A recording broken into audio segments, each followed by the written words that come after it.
السلام علیکم ورحمۃ اللہ وبرکاتہ۔ اشہد ان لا الہ الا اللہ وحدہ لا شریک لہ واشہد ان محمدا عبدہ ورسولہ، اما بعد فاعوذ باللہ من الشیطان الرجیم، بسم اللہ الرحمن الرحیم۔ فاذکرونی اذکرکم واشکروا لی ولا تکفرون، یا ایہا الذین آمنوا استعینوا بالصبر والصلاۃ ان اللہ مع الصابرین، ولا تقولوا لمن یقتل فی سبیل اللہ اموات بل احیاء ولکن لا تشعرون۔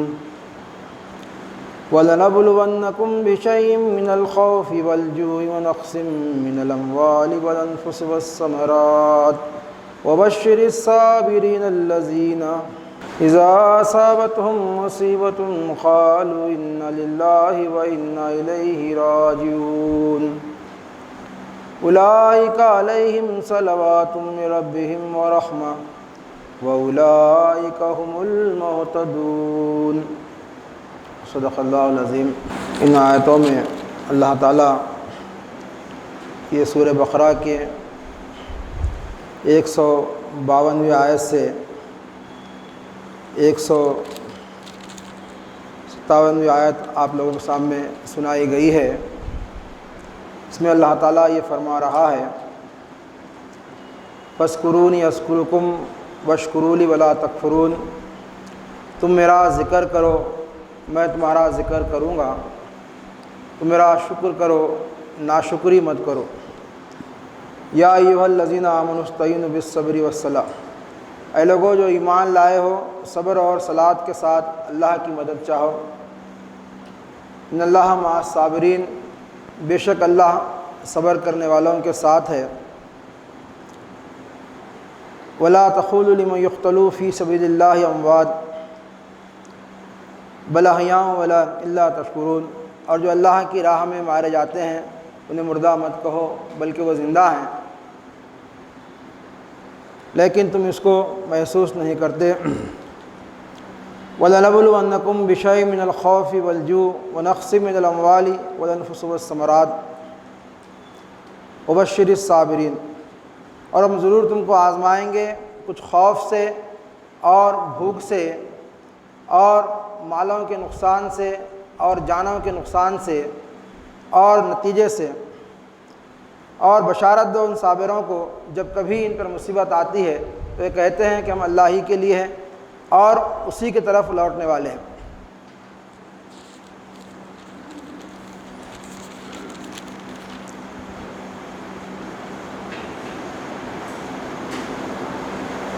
اذا اصابتهم مصیبت قالوا انا للہ وانا الیہ راجعون۔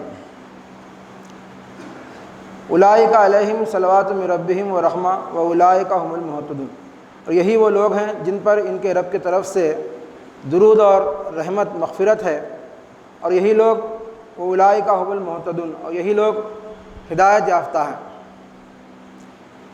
یہ قرآن کریم کا اعجاز ہے۔ اسے تو یہ ماہ محرم المبارک ہے، ماہ محرم الحرام، جو اسلامی سال کے آغاز اس مہینے سے ہوتا ہے۔ سن ہجری مسلمانوں کی آج 1448 ہجری، حضور خاتم النبیین صلی اللہ علیہ وسلم جو آپ نے مکہ معظمہ سے ہجرت کر کر مدینہ منورہ تشریف لے گئے، وہ سفر کے آغاز سے اسلامی سن کو لیا گیا ہے، اور نبی کریم صلی اللہ علیہ وسلم جب مکہ مکرمہ سے آپ نے ہجرت کی، مدینہ میں پہنچ کر آپ نے چھوٹا سا ایک بیان فرمایا۔ اس میں آپ فرماتے ہیں، قال رسول اللہ صلی اللہ علیہ وسلم افشوا السلام واتموا الطعام وصلوا الارحام وصلوا الناس النیام تدخلوا جنت بالسلام۔ ایسی پیاری بات آپ صلی اللہ علیہ وسلم نے بیان فرمائی ہے کہ سلام کو رواج دو، سو السلام واتم الطعام، اور لوگوں کو کھانا کھلاؤ، وصل الرحم، اور آپس میں صلح رحمی کرو، اور جب لوگ سو جائیں تو اٹھ کر نماز پڑھو، اور اس کے صلے میں سلامتی کے ساتھ جنت میں داخل ہو جاؤ گے۔ تو غرض کہ اسلام بہت انسانوں کو ایسی نعمتیں فراہم کرتا ہے جس کی ضرورت انسان کو شروع سے ہی تھی، مگر دین اسلام نے آ کر انسانوں میں وہ نعمتیں تقسیم کی۔ اس طرح نبی کریم صلی اللہ علیہ وسلم پر دین مکمل ہوا، اور اللہ تعالیٰ نے آپ پر کتاب کو مکمل کیا، شریعت کو مکمل کیا۔ تو دین اسلام میں ہر چیز مکمل ہے۔ اس طرح ہم دیکھتے ہیں آدم علیہ السلام سے لے کر عیسیٰ علیہ السلام تک جتنے انبیاء آئے ہیں، انہوں نے بھی اپنی قوم میں فلاح و بہبود کے لیے کام کیا، ان کو راہ راست پر لانے کے لیے، اللہ کے لو لگانے کے لیے، اللہ کا ارتقاء حاصل کرنے کے لیے کچھ اپنے طرف سے انہوں نے عبادتوں کو رائج کیا اللہ کے حکم سے۔ وہ کچھ حد تک تھی، مگر اسلام میں جو عبادت بتائی گئی ہے اللہ کا لقاء حاصل کرنے کے لیے، وہ جامع ہے تمام عبادتوں کی۔ تو اسلام کے اندر جو نماز ہم پڑھ رہے ہیں اللہ کے لیے، وہ تمام عبادتوں کی جامع ہے، اور جو سال میں ایک مرتبہ ہم حج کے لیے جمع ہو رہے ہیں، وہ بھی تمام عبادت گاہوں، یعنی تمام جتنے بھی لوگ جمع ہوتے ہیں اپنے اپنے مذہبی مقام پر، ان سب کا جامع ہے، کیونکہ وہاں پہنچنے کے بعد ہر انسان ایک ہی لباس میں آ جاتا ہے، اور ایک زبان میں آ جاتا ہے، اور ایک اللہ کی تعریف کرتا ہے۔ تو اسلام میں جو چیز بتائی جا رہی ہے وہ جامع اور اکمل ہے، کوئی چیز جو ہے کوئی کجی باقی نہیں رکھا اللہ تعالیٰ۔ حضور نبی کریم صلی اللہ علیہ وسلم کو ایسی تعلیمات دیا ہے اللہ نے جس میں مکمل ہدایت ہے، اس کے آنے کے بعد اب کسی انسان کو اور تعلیم کی ضرورت نہیں ہے۔ تو جیسے نماز مکمل ہے، ایسے ہی جو ہے یہاں زکوٰۃ کا معاملہ بھی مکمل ہے، طریقہ حج کا طریقہ بھی مکمل ہے، اور نماز، روزہ، حج، زکوٰۃ، اس کے ساتھ ساتھ اللہ کی راہ میں قربانی یعنی جان پیش کرنے کا راستہ بھی مکمل بتایا گیا ہے۔ تو یہ جو آیتیں آپ کے سامنے پڑھی گئی ہے، اس میں اللہ تعالیٰ یہی فرما رہا ہے، اس کو صبر والی آیتیں بتائی گئی ہیں، اس میں اللہ تعالیٰ سب سے پہلے اس میں یہ بات فَاذْكُرُونِي أَذْكُرُكُمْ وَاشْكُرُوا لِي وَلَا تَكْفُرُونَ، تم میرا ذکر کرو میں تمہارا ذکر کروں گا۔ اب اللہ کا ذکر جب کرنے کے لیے انسان کھڑا ہو جاتا ہے تو بہت سے مصائب اس پہ آتے ہیں، اور جب وہ مصائب پار کر کر اللہ کے لیے، اللہ کے دین کے لیے خالص جب بندہ کھڑا ہو جاتا ہے تو اللہ بولتا ہے ایسے بندے کی اب میں اس کا ذکر کرواتا ہوں، کرتا ہوں یا کرواتا ہوں۔ تو اللہ کا ذکر کیا ہے؟ آدم علیہ السلام سے لے کر عیسیٰ علیہ السلام تک جتنے انبیاء آئے ہیں، ان سو وہ جتنے کم و بیش 1,24,000 جو انبیاء ہیں، وہ بھی اللہ کے ذکر کے لیے ہی آئے تھے۔ ایسا نہیں کہ انہوں کو اپنی تعریف کرانے کے لیے، اپنی شان و شوکت بیان کرنے کے لیے نہیں آئے، وہ بھی اللہ کے ذکر کے لیے آئے، مگر وہ نبی جزوی نبی تھے، کچھ وقت کے لیے آئے تھے، کچھ مدت کے لیے آئے تھے، اور ان کی تعلیم اتنی مکمل نہیں تھی، جامع اور اکمل نہیں تھی، تاکہ وہ تمام انسانوں کی ربوبیت کر سکے۔ وہ اپنے اپنے قوم کے لیے آئے، اس میں بتایا گیا جس انداز سے بتایا گیا وہ انداز سے انہوں نے اللہ کا ذکر کیا، مگر رسول اللہ صلی اللہ علیہ وسلم کا معاملہ ایسا نہیں ہے۔ آپ اللہ کے ذات کے مظہر بن کر آئے ہیں، اور اس وجہ سے آپ نے جو اللہ کا ذکر کیا، اللہ کی پوری پہچان انسانوں کو آپ کے ذریعے سے ہوتی ہے کہ اللہ وحدہ لا شریک کیسا ہے، اللہ رحمان کیسا ہے، اللہ رحیم کیسا ہے، اللہ مالک کیسا ہے۔ جب اللہ کے ذکر کو انسان جب بیان کرنے کے لیے کھڑا ہو جاتا ہے تو وہاں اس کو مصائب آتے ہیں اور بہت جو ہے اس کو تکالیف اٹھانی پڑتی ہے۔ نبی کریم صلی اللہ علیہ وسلم کی زندگی مبارک کا اگر جائزہ لیں، معلوم ہوتا ہے کہ آپ صلی اللہ علیہ وسلم کی زندگی کن کن مصائبوں سے آپ کو گزرنا پڑا، کیسے کیسے جو ہے آپ اور آپ کے صحابہ کیسے کیسے مصائب اٹھائے، بھوکے رہے، پیاسے رہے، پیٹ پر پتھر باندھے، کئی کے لیے صرف اللہ کے ذکر کو بلند کرنے کے لیے۔ جب رسول اللہ صلی اللہ علیہ وسلم اور آپ کے صحابہ اللہ کے ذکر کو بلند کرنے کے لیے کھڑے ہو گئے، اللہ فرماتا اب میں تمہارا ذکر کرتا ہوں۔ تو آج 1448 سال ہو چکے ہیں ہجرت کر کے رسول اللہ صلی اللہ علیہ وسلم کو، مگر اسلام کا ایک ایک رکن جو رسول اللہ صلی اللہ علیہ وسلم نے بیان فرمایا، جو ادا کیا، وہ آج مسلمانوں میں رائج ہے۔ چاہے مسلمانوں میں جو 72 فرقے بن گئے، مگر ہر فرقے میں جو ہے کچھ نہ کچھ رسول اللہ صلی اللہ علیہ وسلم کا اسوہ حسنہ باقی ہے۔ تو یہ اس بقا کے لیے اللہ تعالیٰ جو ہے انسان کو فرما رہا ہے، اور آگے یہی آیت میں اللہ تعالیٰ فرما رہا ہے کہ یا ایھا الذین آمنوا استعینوا بالصبر والصلاۃ، اے لوگو صبر اور صلاۃ کے ساتھ اللہ کی مدد چاہو۔ اب صبر جو ہے ہم مسجدوں میں بیٹھ کر یا خانقاہوں میں بیٹھ کر صبر اگر کر رہے ہیں، تسبیح پڑھ رہے ہیں سبوح قدوس، تو یہ اگر ہم پڑھ رہے ہیں، صبر کر رہے ہیں تو کوئی بڑی بات نہیں ہے۔ یہ ہم ہمارے حلقے میں رہ کر، ہمارے دائرے میں رہ کر اگر ہم کچھ کر رہے ہیں تو صبر کر کے پھر نماز پڑھ رہے ہیں تو کوئی بڑی بات ہے کیا؟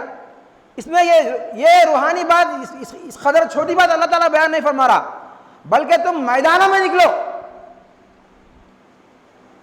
میدانوں میں نکل کر اپنے عمل سے اللہ کو وحدہ لا شریک پیش کرو، اور حضور خاتم النبی صلی اللہ علیہ وسلم کو کہ آپ کے نام کی، آپ کے دین کی حجت پیش کرو، کہ بتاؤ کہ تم جس نبی کا انتظار کر رہے تھے وہ در حقیقت رسول اللہ صلی اللہ علیہ وسلم ہے، جو آخری نبی، انتم رشی، دیا ساگر، لاسٹ پروفٹ، فار خلید، جن جن ناموں سے انسانوں میں رسول اللہ صلی اللہ علیہ وسلم کا انتظار ہے، وہ انتظار رسول اللہ صلی اللہ علیہ وسلم کے آنے کے بعد ختم ہو گیا۔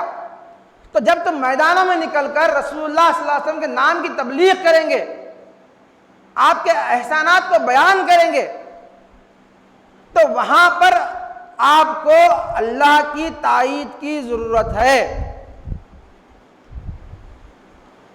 جب اللہ کی تائید کی وہاں پر جب ضرورت پڑتی تو اللہ بولتا یا ایھا الذین آمنوا استعینوا بالصبر والصلاۃ، اب آؤ صلاۃ کی طرف آؤ۔ اب جب تم اللہ کی طرف رجوع ہوں گے تو اللہ تمہاری تائید کرے گا، تمہارے قدموں کو جما دے گا اللہ تعالیٰ۔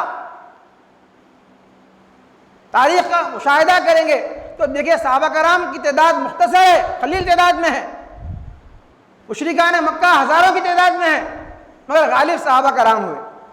تو آج دین اسلام کی یہی سنت رہی ہے، از ابتدا تا انتہا اسلام کی یہی سنت رہی ہے کہ تم کو قلیل تعداد سے اٹھا کر، کمزوری سے اٹھا کر اور طاقتور قوموں پہ اسلام کو اللہ تعالیٰ نے غالب کر کے بتایا۔ یہ اللہ کی سنت ہے۔ جب تم اللہ کے دین کو منوانے کے لیے، رسول اللہ صلی اللہ علیہ وسلم کے احسانات کو بیان کرنے کے لیے، آپ صلی اللہ علیہ وسلم کی حجت ابنائے وطن کو تک پہنچانے کے لیے جب کھڑے ہو جاتے ہیں تو اللہ تعالیٰ آپ کی تائید کرنے کے لیے کھڑا ہو جاتا ہے۔ خدا عالم فرماتے ہیں صلاۃ اور عروج لازم اور ملزوم ہے، اور یہ عروج والی قربانیاں ضائع شدہ ہیں جب تک کہ انسان اپنے رب کو نہ پہچانے۔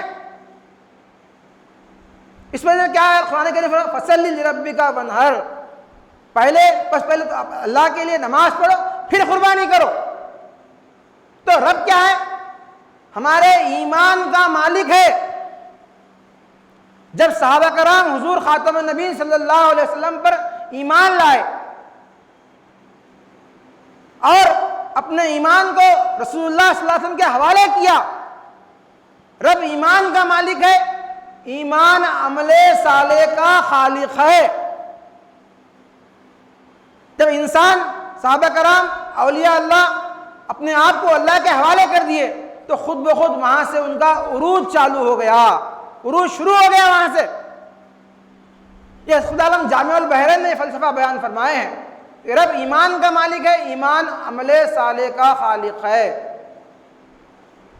تو عمل صالح جب آپ رسول اللہ صلی اللہ علیہ وسلم کے اپنے وجود کو رسول اللہ صلی اللہ علیہ وسلم کے حوالے کر دیں گے تو خود بخود رسول اللہ صلی اللہ علیہ وسلم آپ کو کام بتائیں گے کہ اے مومن، اے مسلمان، تیرا کام کیا ہے، تو کس وجہ سے پیدا کیا گیا ہے، تو تمام امتوں میں افضل کیوں بنایا گیا ہے، امت وسط کیوں تو بنایا گیا ہے، تیری شان ایسے ہی نہیں ہے، تجھ کو جو سردار بنایا گیا اس کی ایک مقصد ہے، جب تو وہ مقصد کو پورا کرنے کے لیے کھڑا ہو جائے گا تو تیرے سامنے اشاعت اسلام کا، تبلیغ اسلام کا کام سب سے پہلے رکھا جائے گا۔ خدا فرماتے ہیں جامعیت والی ولایت آغاز ہوئی اس سے، اب ولی بننے کا تبلیغ ایک ہی ذریعہ، تو اسلام کی تبلیغ کے جب بندہ کھڑا ہو جاتا ہے تو وہاں سے عمل صالح چالو ہو جاتا ہے، صالح عمل، پاک عمل۔ تو رب ایمان کا مالک ہے، ایمان عمل صالح کا خالق ہے، عمل صالح رفعت کا ضامن ہے۔ جو انسان عمل صالح کرتا ہے تو اس کا عروج نہ ہو سکتا کیا؟ نہیں ہو سکتا۔ کوئی کام، ایک انسان اچھا کام کرے انہیں ترقی نہ ملے، اس کو ہو سکتا؟ نہیں ہو سکتا۔ تو صحابہ کرام نے عمل صالح کیا، اس کے نتیجے میں اللہ کی تائید ان کے ساتھ آ گئی، اللہ ان سے راضی ہو گیا، وہ اللہ سے راضی ہو گئے۔ صحابہ کرام کو رسول اللہ صلی اللہ علیہ وسلم اس مقام پر لے کر گئے جہاں روح کی پرواز ختم ہو گئی، رہ گئے سارے نبیوں کے مقام نیچے، اپنے اصحاب کو برعرش مولا دیکھا۔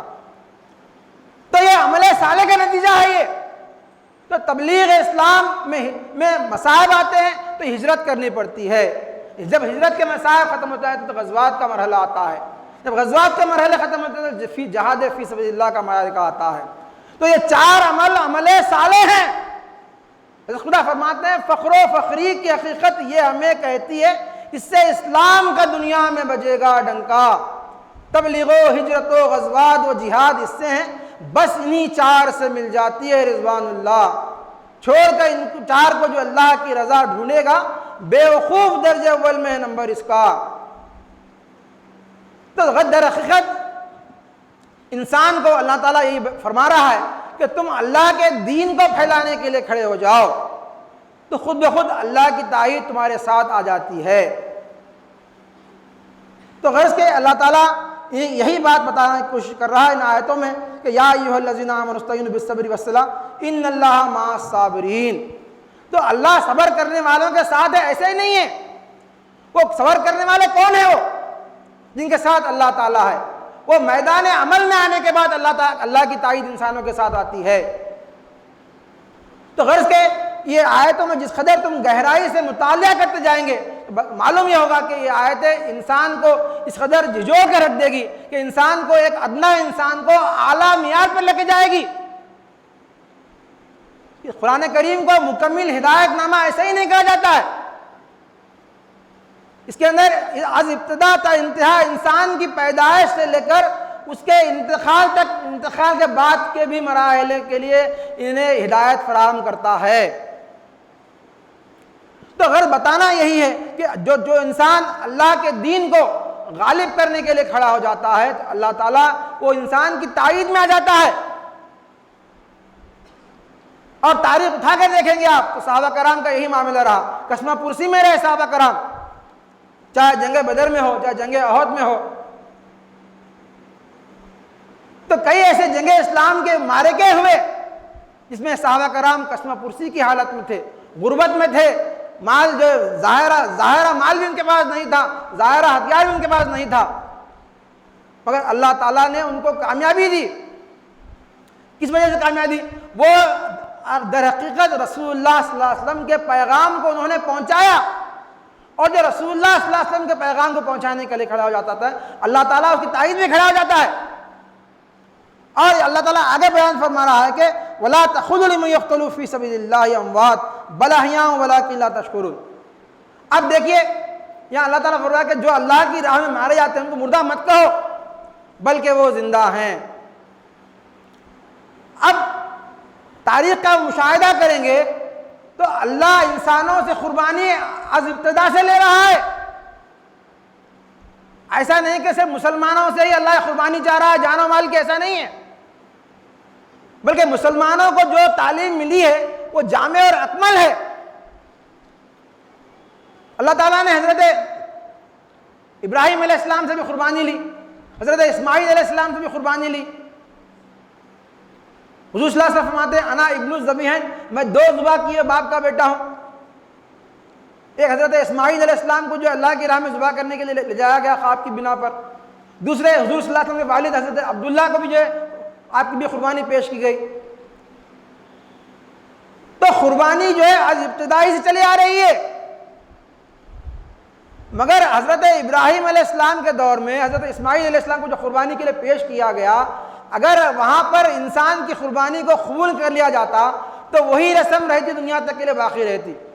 وہاں پہ قربانی کو اس وجہ سے قبول نہیں کیا گیا اللہ کے حضور میں کہ اس کو اٹھا کے رکھا گیا کہ آنے والا جو دین ہے وہ دین اکمل دین ہے، اس دین میں جو ہے تعلیمات جو مکمل ہیں وہاں پر اس کو جو ہے نمایاں پیش کر کے بتایا گیا ہے۔ تو غرض بتانے کا مقصد یہی ہے کہ وہ جزوی انبیاء جزوی تعلیم لے کر جزوی قربانی پیش کیے، مگر رسول اللہ صلی اللہ علیہ وسلم کا معاملہ ایسا نہیں ہے۔ آپ کے دین میں جو قربانی پیش کرتا ہے وہ انسان جو ہے حیات والا بن جاتا ہے۔ اور یہاں پہ رسول اللہ صلی اللہ علیہ وسلم جو ہے خود قربانی پیش کیے، حضرت حضور صلی اللہ علیہ وسلم کے چچا حضرت امیر حمزہ رضی اللہ تعالیٰ عنہ بھی اللہ کے دین کے لیے شہید ہوئے۔ تو ایسے کئی صحابہ کرام جو اسلام میں سب سے پہلے جو شہید ہوئے، اور ایک عورت حضرت سمیہ، ان کو شہید کیا گیا۔ تو قربانی اسلام جس طرح آیا ہے اس طرح قربانی شروع سے ہی انسانوں کے درمیان میں لی جا رہی ہے۔ اب یہ قربانی کا جو جامع اور اکمل نمونہ ہے، اللہ تعالیٰ یہ بتانے کی کوشش کر رہا ہے کہ جس طرح میں نے جو ہے نماز کو مکمل کیا رسول اللہ صلی اللہ علیہ وسلم کے لیے، آپ کے امتیوں کے لیے، اور جس طرح حج کو مکمل کیا، جس طرح زکوٰۃ مکمل ہو گئی، اسی طرح شہادت کو بھی جامع اور اکمل انداز سے مکمل کیا گیا ہے۔ اور آگے اللہ تعالیٰ نے یہ بیان فرما رہا ہے کہ یہاں پر ہر چیز کا جو امتحان لیا جائے گا، بتایا جائے گا، وہ امتحان میں جو پاس ہوگا وہی جو ہے کامیاب کہلائے گا، کامیاب شہید کہلائے گا۔ اس وجہ سے حضرت امام حسین علی مقام رضی اللہ تعالیٰ عنہ کی شہادت بھی یہی مہینے میں ہوئی ہے، ماہ محرم الحرام میں۔ تو اللہ تعالیٰ جن آیتوں کا یہاں تذکرہ کر رہا ہے کہ وَلَا تَقُولُوا لِمَن يَقْتُلُ فِي سَبِيلِ اللَّهِ أَمْوَاتٌ بَلْ أَحْيَاءٌ وَلَٰكِن لَا تَشْعُرُونَ، جو اللہ کی راہ میں مارے جاتے ہیں مردہ مت کہو بلکہ وہ زندہ ہیں مگر تم محسوس نہیں کرتے۔ یہ سورہ بقرہ میں اللہ فرما رہا ہے، سورہ آل عمران میں اللہ فرماتا ہے یا تحسبن الذین قتلوا فی سبیل اموات بل احیاء عند ربہم یرزقون، جو اللہ کی راہ میں قتل کیے جاتے ہیں ان کو مردہ مت کہو بلکہ وہ زندہ ہیں، بلکہ ہم ان کو رزق دیے جاتے ہیں اللہ کے پاس۔ ولا تحسبن الذین قتلوا فی سبیل اللہ باموات، تو جو اللہ کی راہ میں مارے گئے ہیں بلکہ زندہ ہی نہیں بلکہ اللہ تعالیٰ یہ فرما رہا ہے کہ ہم ان کو رزق بھی دیتے ہیں۔ اب وہ رزق کس طرح کھاتے ہیں، کس طرح ان کے جو اللہ تعالیٰ رزق فراہم کر رہا ہے۔ تو یہ حضرت امام حسین علی مقام رضی اللہ تعالیٰ عنہ کی جو شہادت ہے، اس وجہ سے آپ کو سید الشہداء کہا جا رہا ہے کہ اللہ تعالیٰ نے جن جن امتحانوں کا یہاں پر ذکر کیا ہے وہ امتحان کو آپ نے ایک وقت واحد میں پورا کیا ہے، اور تمام صحابہ کرام آپ سے پہلے جو شہید ہوئے ان کا یہ معاملہ بے مثل ہے۔ ایسا نہیں کہ جو ان کی قربانی ضائع ہو گئی، ایسا نہیں ہے۔ تو یہاں پہ اللہ تعالیٰ ایک وجود کو نمونے کے طور پہ سامنے رکھ کے بتا رہا ہے، اور اس میں یہ بتا رہا ہے، کوشش کر رہا ہے کہ وَلَنَبْلُوَنَّكُمْ بِشَيْءٍ مِّنَ الْخَوْفِ وَالْجُوعِ وَنَقْصٍ مِّنَ الْأَمْوَالِ وَالْأَنفُسِ وَالثَّمَرَاتِ۔ اس میں پہلے سب سے پہلے جو بتایا جا رہا ہے ہم کہ جب انسان سے امتحان لیتے ہیں، یہاں پر 5 امتحانوں کا اللہ تعالیٰ نے ذکر کیا ہے کہ پہلا خوف ہے، دوسرا بھوک ہے، تیسرا مالوں کا نقصان ہے، چوتھا جانوں کا نقصان ہے، 5واں اچھے نتائج نظر نہ آنا۔ یہ 5 امتحانوں کا تذکرہ کر اللہ تعالیٰ کہ جب کوئی بندہ، ایک انسان جب اللہ کی راہ میں شہید ہوتا ہے تو ان کو قربانی جو پیش کرتا ہے اس کے لیے میں 5 امتحانوں کا یہاں پر ذکر کیا۔ اس میں پہلا خوف ہے تو جب حضرت امام حسین علی مقام کو اللہ تعالیٰ خوف سے آزمانا چاہ رہا ہے تو آپ کو مدینے سے میں خاندان کے نکالتا ہے. آپ مدینے سے میں خاندان کے نکل کر مکہ آتے ہیں, مکہ سے پھر کربلا پہنچتے ہیں.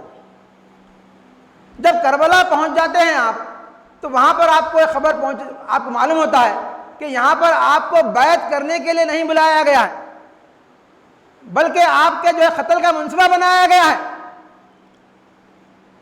تو دیکھیے, اندازہ لگائیے آپ کہ آپ جو ہے اپنے پورے عزیز و اقارب کے ساتھ ہیں.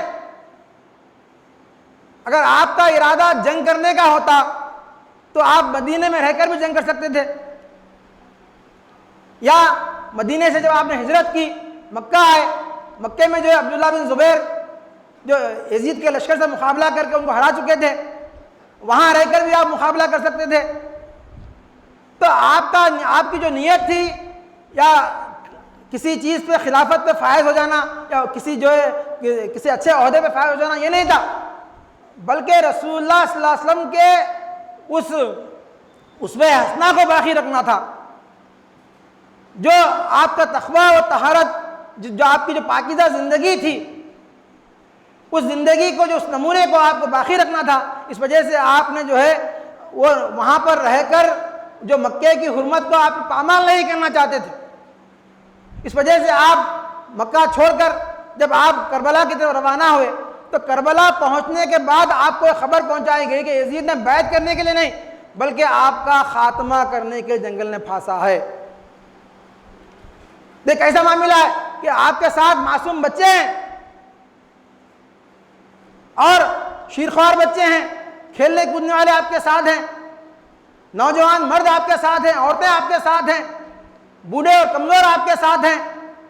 ان سب کے نگران ایک تنہا حضرت سیدنا امام حسین علی مقام رضی اللہ تعالیٰ عنہ کا وجود مبارک ہے.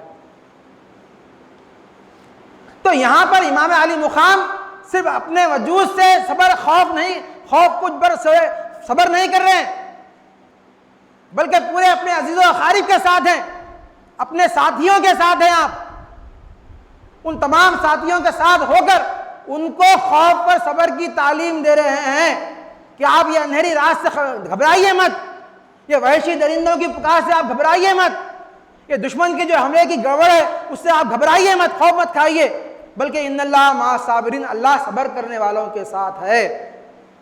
تو آپ اکیلے میدان میں جو ہے خالص صبر پر خوف پر جو صبر نہیں کیے بلکہ اپنے پورے ساتھیوں کو آپ نے صبر کی تلقین کی اور ان کو بھی جو خوف پر صبر سے رہے, آپ کے ساتھی بھی آپ بھی صبر سے رہے. تو خوف کے میدان میں آپ اکیلے نہیں بلکہ پورے ساتھیوں کے ساتھ آپ کامیاب ہوتے ہیں. تو وہاں پر آپ جب ان اللہ مع الصابرین کہہ رہے ہیں, یہ کہنا آپ کا جب کامیاب ہے تو ان آیتوں کی مصداق حضرت امام حسین علی مقام رضی اللہ تعالیٰ عنہ ہے.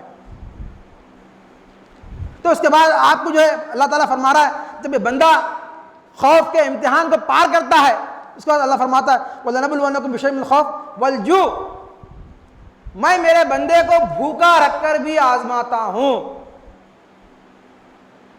اب مسلمان سال میں ایک مرتبہ 30 دن روزہ رکھتے ہیں, اس لیے رکھتے ہیں تاکہ آزمائش کا جب میدان آ جائے تو وہاں پر آپ کامیاب نکلیں.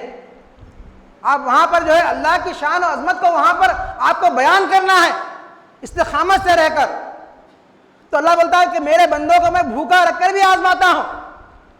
اب دنیا میں ایسے بہت سے لوگ ہوں گے جو سفر پہ نکلے ہوئے ہیں, حالات سفر میں مجبوری میں کھانا ختم ہو گیا, صبر کر لیتے انسان, چلو بھائی آج نہیں ملا کل مل جائیں گے, کل کھا لیں گے, کوئی بڑی بات نہیں ہے. مگر حضرت امام حسین کے ساتھ ایسا معاملہ نہیں تھا. وہاں پر آپ کے سامنے جو ہے بیش قیمتی نعمتیں آپ کے سامنے رکھی ہوئی ہیں اور پینے کے لیے دریا فرات ٹھاٹے مار رہا ہے, اور ایسے مقام پر آپ جو ہے ولجو کے اثار کو جو مکمل کر رہے ہیں, بھوک اور پیاس پہ جو ہے صبر سے رہ رہے ہیں آپ. بلکہ آپ اکیلے صبر نہیں بھوک اور پیاس صبر کر رہے بلکہ اپنے آپ کے کل ساتھی صبر کر رہے ہیں. آپ کے جتنے ساتھی ہیں پورے جو ہے بھوک اور پیاس صبر سے کھڑے ہوئے ہیں, استقامت سے ڈٹے ہوئے ہیں. کسی کے ماتھے پہ جو ہے ایک بل تک نہیں ہے, چلو بھائی آپ ہمیں کو لا لیے یہاں پر اتنا اندھیرے میں، خوف میں لا لیے، خوف کے میدان میں لا لیے، دشمن جو ہے اطراف سے محاصرہ کیا ہوا ہے، اب ہم کو یہ آزمائش، تو خوف کی آزمائش میں تو کامیاب ہو ہی گئے، اب دوسرا مرحلہ بھوک اور پیاس کا ہے۔ جب انسان کے پیٹ پر آ جاتی ہے بھوک اور پیاس کا جب معاملہ آ جاتا ہے تو انسان جو ہے جب 3 دن سے زائد انسان بھوکا رہ جائے تو اس کے لیے حرام چیز بھی اللہ تعالیٰ نے حلال کی ہوئی ہے۔ مگر میدان کربلا میں سیدنا امام حسین علی مقام رضی اللہ عنہ جو ساتھی ہے وہ کس طرح استقامت سے کھڑے ہوئے ہیں کہ آپ جو بلکہ بھوکے نہیں ہیں، آپ کے جو ہے نوجوان ساتھی بھی بھوکے ہیں، آپ کے ساتھ جو عورتیں ہیں، جو بوڑھے کمزور ہیں، وہ سب بھوکے ہیں، حتیٰ کہ آپ کے معصوم بیٹے حضرت علی اصغر بھی بھوکے ہیں۔ کیسا معاملہ ہے معرکہ کربلا کا؟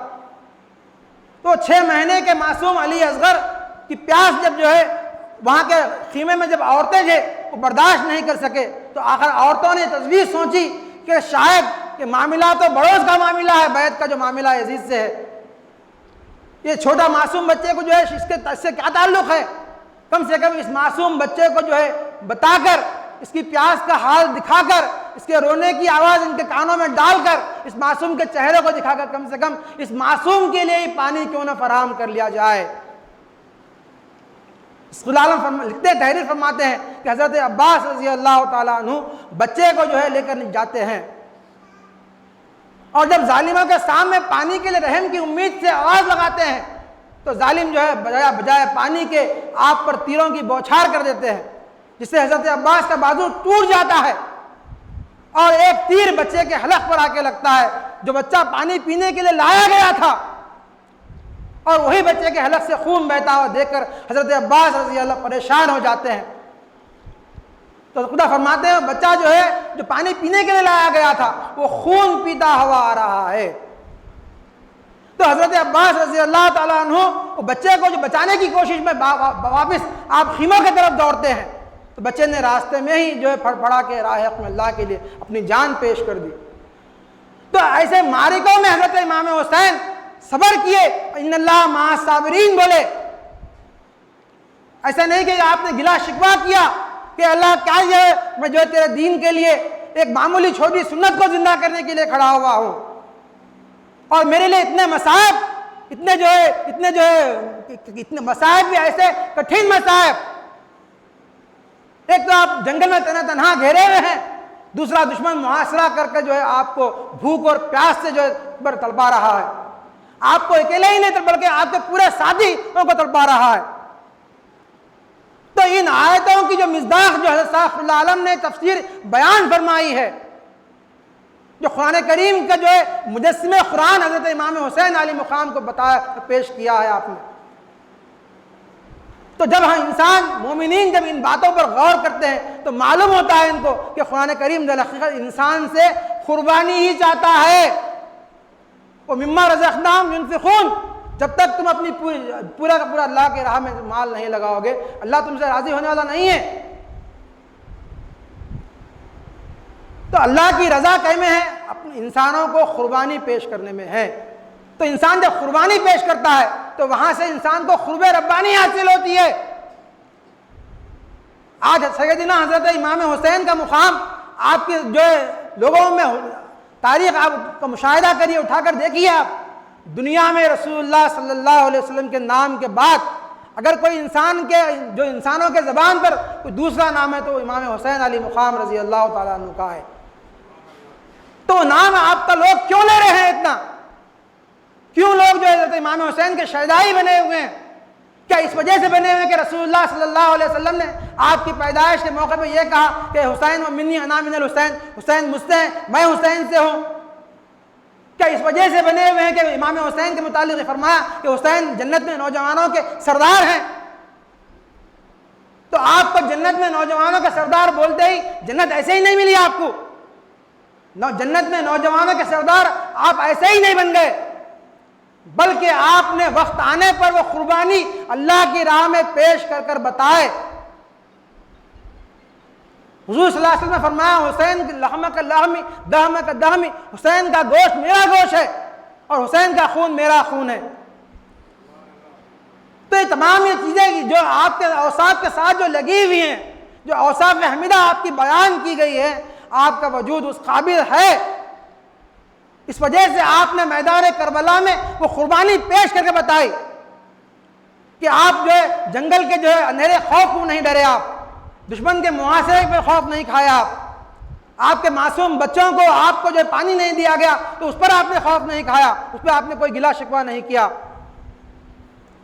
کیونکہ قرآن کریم میں اللہ تعالیٰ فرماتا ہے اِنَّا أَعْطَيْنَاكَ الْكَوْثَرَ، بے شک عطا کیا گیا آپ کو کوثر، رسول اللہ صلی اللہ علیہ وسلم۔ تو جو انسان رسول اللہ صلی اللہ علیہ وسلم کے ہاتھوں سے آب حیات پیا ہوا ہو، کیا اس کو ظاہرہ پیاس معلوم ہوگی؟ وہ ظاہرہ پیاس، ظاہرہ بھوک کا محتاج نہیں ہے وہ انسان۔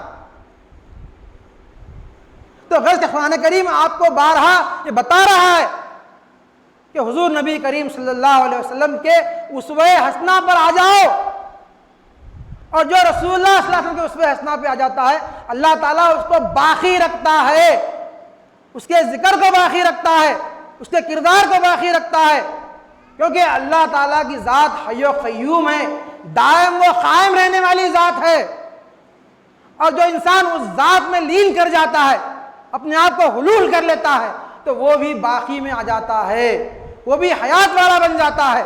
وجہ سے اللہ تعالیٰ فرماتا ہے آگے کہ وَنَقْصٍ مِّنَ الْأَمْوَالِ، اب آپ کا جو ہے یہاں پہ پہلے بھوک کا امتحان ہوا، اس کے بعد میں پیاس کا امتحان ہوا، بھوک اور پیاس کے بعد میں جو ہے اللہ تعالیٰ فرماتا ہے میں تمہارے مال بھی لوٹ لوں گا۔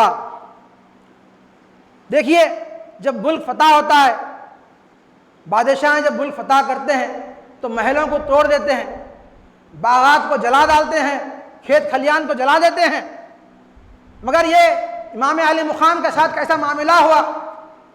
آپ کے گھر کو لٹا ہی نہیں گیا بلکہ جلا کر خاکستر بھی کر دیا گیا، آپ کا پورا گھر کو لٹایا گیا۔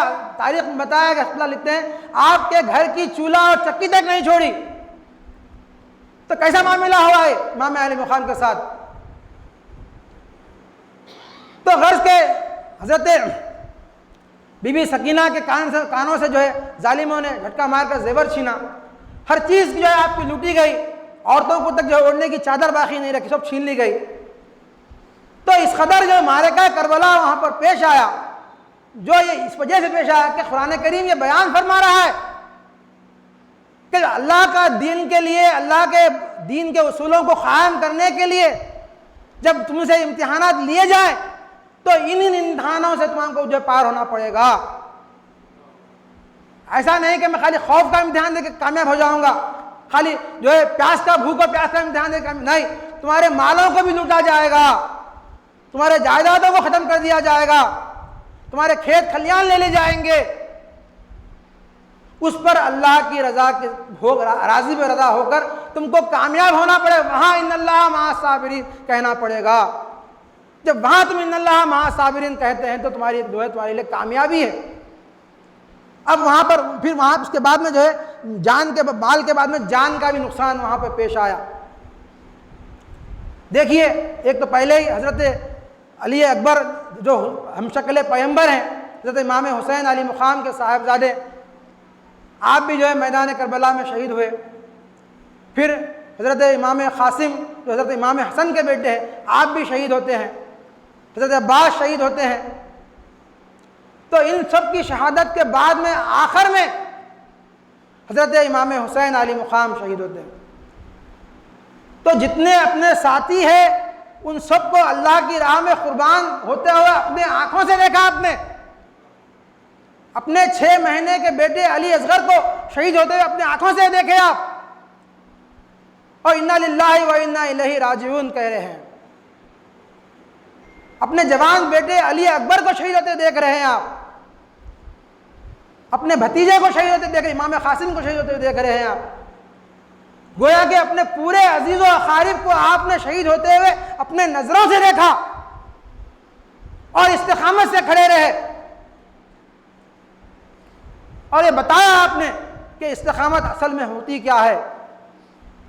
ظاہرہ کرامتیں دکھانا کوئی بڑی بات نہیں ہے، ظاہرہ کرامتیں بہت عام انسان، عام مسلمان تو کیا عام انسان کی کرامتیں دکھاتے ہیں، مگر وقت پر اللہ کے دین کے لیے ڈٹ جانا، حضور صلی اللہ علیہ وسلم کے اسوہ حسنہ کو باقی رکھنے کے لیے اپنے وجود کو مٹا دینا، یہ معمولی بات نہیں ہے، یہ بہت بڑا کمال ہے۔ اس وجہ خدا فرماتے ہیں حسین ایک ولی ان کی بھی غیرت سن لو۔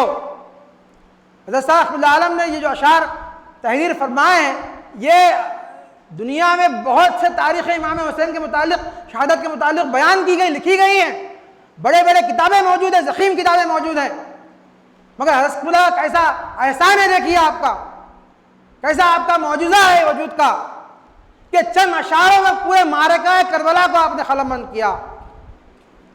آپ فرماتے ہیں حسین ایک ولی ان کی بھی غیرت سن لو، جانشین باپ کے ہونے کا تھا حق بیٹے کا۔ یہ اسی گہرائی کی بات حضرت اللہ بیان فرمائے اس میں، اگر اس میں ہم اس کو وضاحت بیان اس کی وضاحت کریں گے تو شاید اور 1 گھنٹہ طویل خطبہ ہو جائے گا۔ خدا فرماتے ہیں ہے حسین ایک ولی ان کی بھی غیرت سن لو، جانشین باپ کے ہونے کا تھا حق بیٹے کا، ضابطۂ سنت خلفاء تھا مخالف اس کا، رب نے حسنین کو غلطی سے مبرہ رکھا۔ کون سی غلطی سے مبرہ رکھا اللہ تعالیٰ امام حسن کو؟ کہ آپ اپنے وجود سے خلافت کا دعویٰ پیش نہیں کر رہے ہیں۔ آپ لوگوں کو معلوم ہے کہ حضور صلی اللہ علیہ وسلم نے فرمایا کہ میرے بعد خلافت صرف 30 سال چلے گی، اور اس کے جو خلافت علی منہاج نبوت کے جو نمائندے ہیں وہ 4 رہیں گے، 4 سے بڑھ کے خلیفے نہیں ہو سکتے۔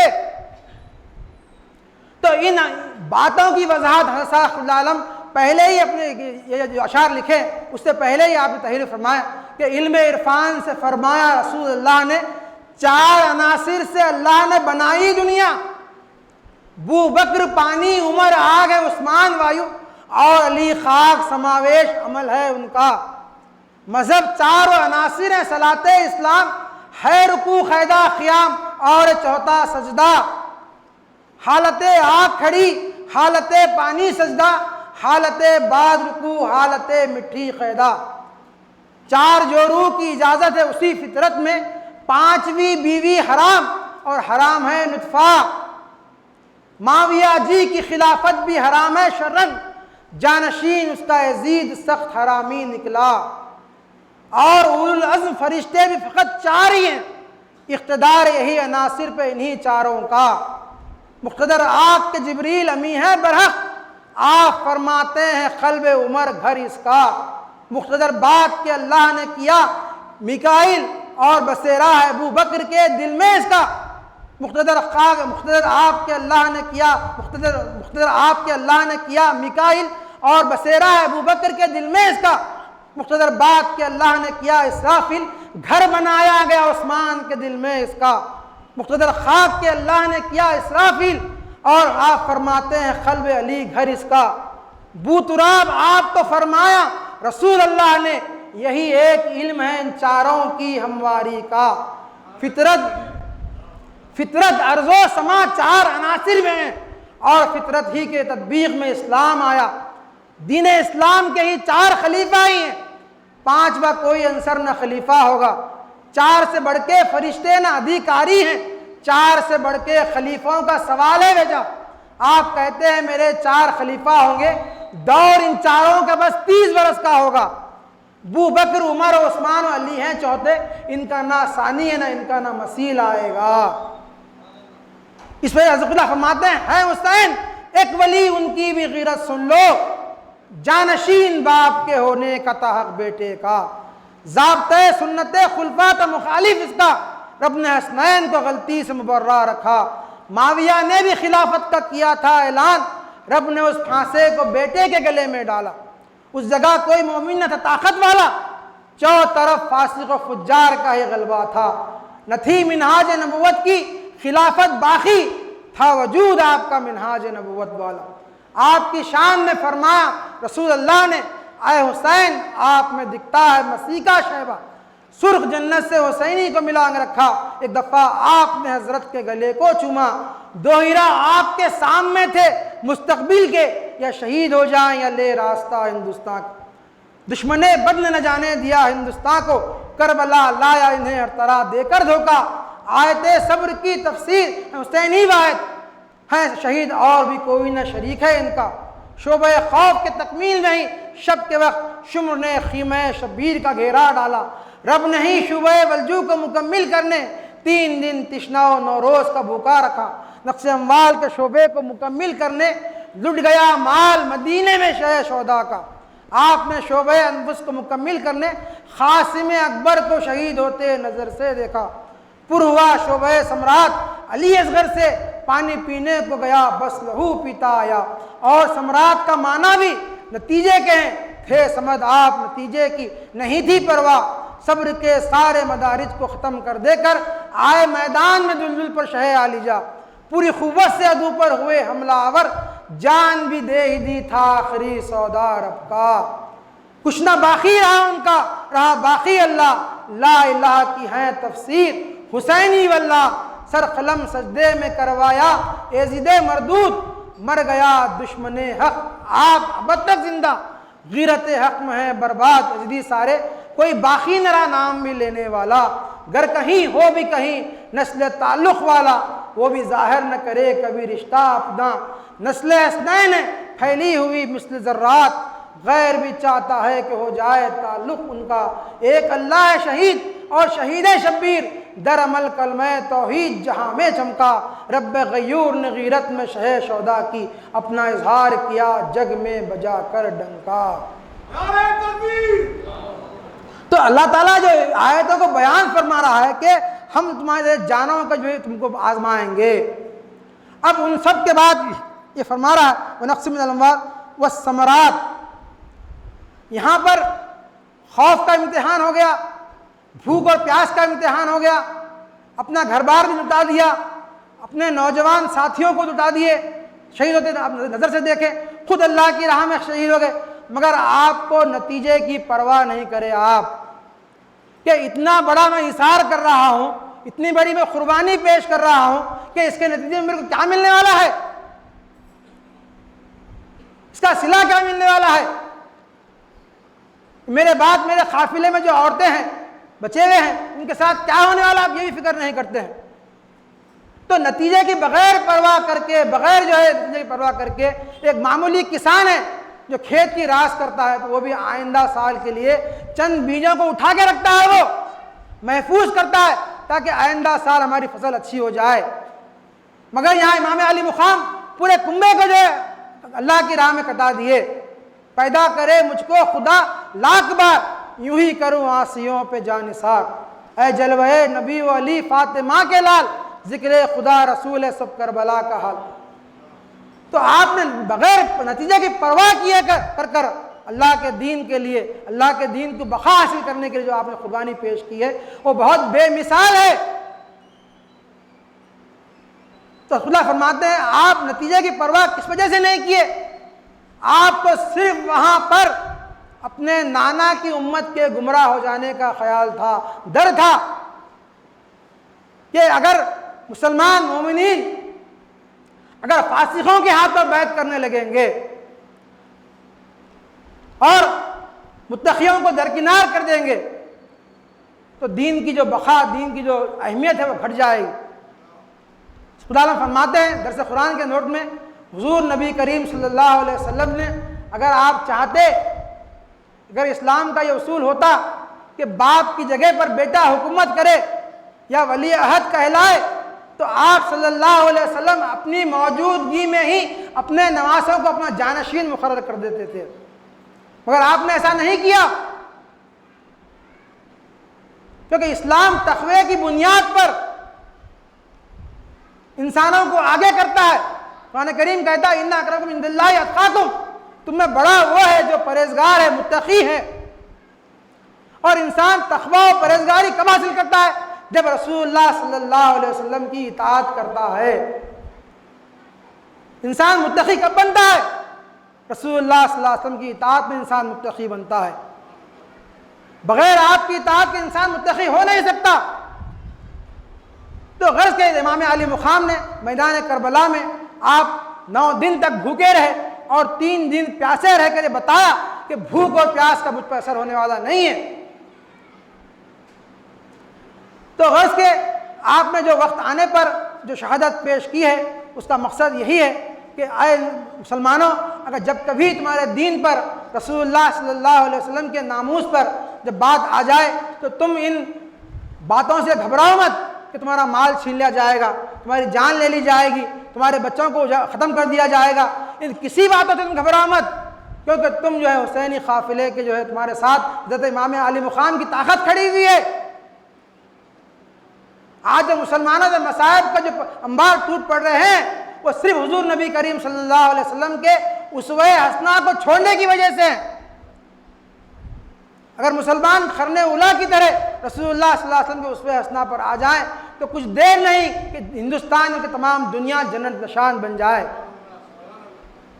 تو غرض کے اپنی بات کہتے ہوئے بات کو مختصر کرتا ہوں۔ بارک اللہ لنا و لکم بالقرآن عظیم و نفعنا و ایاکم بالذکر الحکیم انہ تعالی جواد کریم ملیک رؤوف رب حلیم۔ الحمدللہ رب العالمین الرحمن الرحیم مالک یوم الدین ایاک نعبد و ایاک نستعین اہدنا الصراط المستقیم صراط الذین انعمت علیہم غیر المغضوب علیہم ولا الضالین آمین۔ یہ سورہ فاتحہ ہے۔ العالم کا یہ احسان ہے کہ آپ نے اس کی ایسی جامعیت بیان فرمائی ہے۔ اس میں سب سے پہلے اللہ کی حمد ہے، الحمدللہ رب العالمین، تمام تعریف اللہ رب العالمین کے لیے ہے، تمام جہانوں کا رب ہے، رحمان الرحیم، رحمان بغیر مانگے کے دینے والا، رحیم بار بار رحم کرنے والا یا ایک کا 10 گنا دینے والا، مالکی یوم الدین فیصلے کے دن کا مالک، ایاک نعبد و ایاک نستعین، ہم تیری ہی عبادت کرتے ہیں اور ہم اسی سے مدد چاہتے ہیں، اہدنا الصراط المستقیم صراط الذین انعمت علیہم، دکھا ہم کو سیدھا راستہ، ان لوگوں کا راستہ جن پر تو نے انعام کیا، غیر المغضوب علیہم ولا الضالین، نہ کہ ان لوگوں کا راستہ جن پر تو نے جو گمراہ ہوئے اور جن پر غضب ہوا۔ تو اللہ تعالیٰ ان 7 آیتوں میں پورے قرآن کریم کی جامعیت کو رکھا ہے۔ جو قرآن میں اللہ تعالیٰ نے کھول کھول کر بیان کیا ہے، ان 7 آیتوں میں اللہ نے جس طرح ایک سمندر کو کوزے میں بند کر دیتے ہیں، اس طرح پورے قرآن کریم کو جامعیت ان 7 آیتوں میں ہے۔ اور اس بات کا اندازہ العالم کے بخوبی لگایا جا سکتا ہے کہ آپ نے فرمایا کہ دنیا کا کوئی بھی مذہبی انسان اپنے مذہبی کتاب سے اگر کوئی سوال کرے تو میں انہی 7 آیتوں سے اس کا جواب دیتا ہوں۔ اللہ فرماتے ہیں کہ فقیر نے 12 غیر مسلمین کے علماء کو، پنڈتوں کو بلا کر 12 تجربہ کیا ہے اور اس تجربے میں کامیاب رہا۔ یعنی حضرت اللہ یہ فرمائیں کہ 7 آیتوں سے میں اس کا جواب دیتا ہوں، ایسے ہی نہیں بلکہ جواب دے کر بتایا۔ تو غرض کے اللہ فرماتے ہیں ہندوستان جنت نشان ہے، جہاں سے حضرت رسول عربی صلی اللہ علیہ وسلم کو ٹھنڈی ہوا آئی اور جہاں اسلام پھیلانے کی آرزو حضرت امام حسین علی مقام نے کی، آرزو کو پورا کرنے کے ارادے سے جہاں ہزارہ اولیاء اللہ کا ظہور ہوا اور جہاں کی مخلوق شری رام چندر جی اور شری کرشن جی جیسے بلند پائے کے اوتاروں کی تعلیم کی برکت سے سلیم الطبع اور حلیم الطبع بردبار ہے، اور جب تک کہ یہاں کے باشندے نقطۂ وحدت میں جمع نہ ہو جائیں تب تک اپنے آپس کے اتحاد کے لیے بے قرار رہیں گے۔